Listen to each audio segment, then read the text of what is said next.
Channel of Vadodara. મોટા પ્રમાણમાં શરાબનો જથ્થો ભરીને વડોદરા આવી રહેલા આઈસર ટેમ્પાને વડોદરા જિલ્લા એલસીબીની ટીમે બાતમીના આધારે ઝડપી પાડ્યો હતો અને ડ્રાઈવરની ધરપકડ કરી હતી।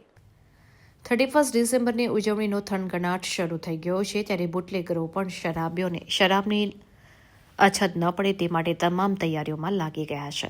બીજી તરફ પોલીસ વિભાગમાં પણ વાર્ષિક કામગીરીના અંતિમ પત્રકો તૈયાર થઈ રહ્યા છે, ત્યારે પોલીસ પણ વધુને વધુ દારૂના કેસો શોધી કાઢવા માટે કામે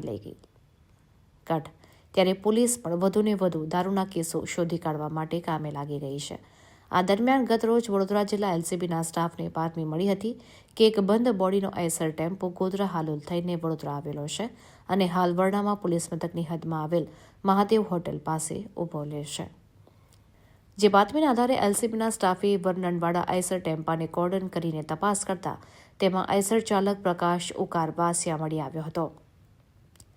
આઈસર ટેમ્પો ખોલીને જોતા તેમાં ₹14,27,000 ઉપરાંતની કિંમતની વિવિધ બ્રાન્ડની વિદેશી શરાબની 469 પેટી, જેમાં 12,216 નંગ વિદેશી શરાબની બોટલો મળી આવી હતી।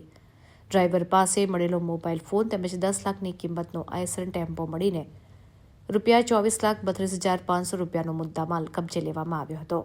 જ્યારે ડ્રાઈવરની પૂછપરછ કરતા જાણવા મળ્યું હતું કે મધ્યપ્રદેશના ભોપાલમાં રહેતા પ્રતીક સિંઘે તેને ફોન કરીને જણાવ્યું હતું કે ભોપાલભાઈ પાસ પર પડેલા હરિયાણા પાસિંગના આઈસર ટેમ્પાને લઈને વડોદરા જવાનું છે।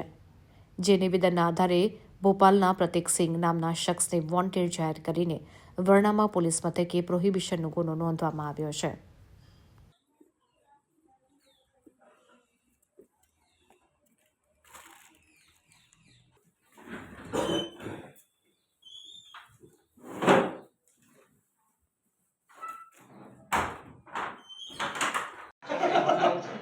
नीचे ले तो साहब આક્રોશ કેવો 31 નથી કેવી ઉજવણી થઈ તમને એ વાત નથી તમારી પણ તમને હું દાખલો તમે આપણે બધા હલકા છીએ કેવું કેવું થાય ખબર છે રિયાલિટી